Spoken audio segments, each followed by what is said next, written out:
ঢাকা ১৫ আসনের কথা যদি আপনাদেরকে বলি, ঢাকা ১৫ আসনে এইবার নির্বাচন করছেন, সেটিও মোটামুটি আলোচিত একটি আসন এবং সেখানে জামায়াতের আমির তিনি সেখান থেকে নির্বাচন করছেন।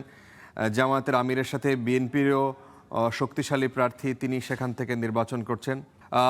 সেখানে লড়াই শেষ পর্যন্ত কি হয় সেটা দেখার বিষয়।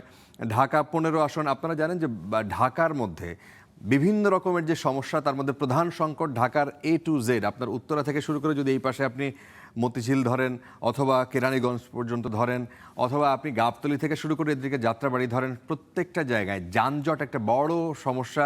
এই সমস্যা ঢাকার মিরপুরের এই এলাকায় ঢাকা ১৫ আসনে প্রকট, এবং এখানেও এত মানে ঘন বসতি যে এইখান থেকে আসলে এখানকার মানুষরা নিজেদেরকে অনেক বঞ্চিত ভাবেন।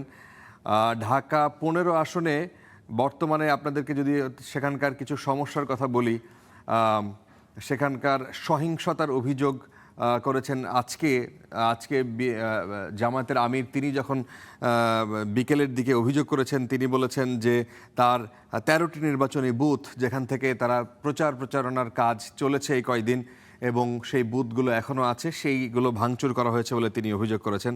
নিরাপত্তা নিয়ে উদ্বেগ আছে এখন পর্যন্ত। এখানে এই আসনটার মধ্যে আসলে নিম্নবিত্ত প্রচুর মানুষের বসবাস, এবং এই আসনে ঢাকার বাইরের প্রচুর মানুষ এখানে থাকেন।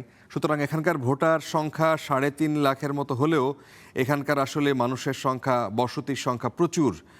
এখানকার পুরুষ ভোটার হচ্ছে ১,৭৯,০০০, নারী ভোটার ১,৭২,০০০, এবং তৃতীয় লিঙ্গেরও কয়েকজন রয়েছেন। এখানেও ক্যান্টনমেন্ট থানার একটা অংশ এই এলাকার মধ্যে পড়েছে।